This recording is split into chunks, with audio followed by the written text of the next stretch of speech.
Solar যখন আপনারা কিনবেন অবশ্যই সোলার প্যানেলটি আপনারা খুলে দেখবেন এখানে ডায়োড আছে কিনা, সেই ডায়োডটা আপনারা অবশ্যই দেখবেন।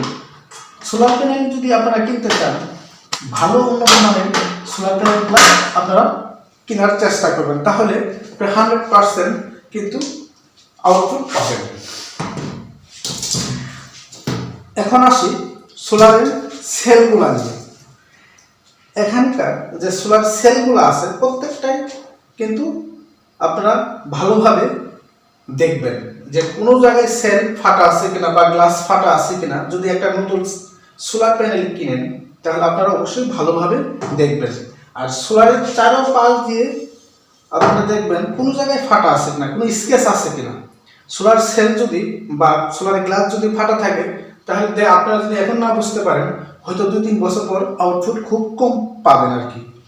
তো এই সোলার প্যানেলটি মনো, যেহেতু আমি নেম প্লেটের বা ডিসক্রিপশনে ওখানে আমরা দেখছি মনো, তার এই প্যানেলের যে গ্লাস আছে গ্লাসের কোনো জায়গায় মনো লেখা আছে কিনা সেটা আমরা একটু খুঁজে দেখব। উপরে দেখি নাই, নিচের সাইডটা আমরা খুঁজে দেখব এই সোলার প্যানেলটি আছে কিনা। হ্যাঁ, এই যে দেখুন মনো 150 ওয়াট।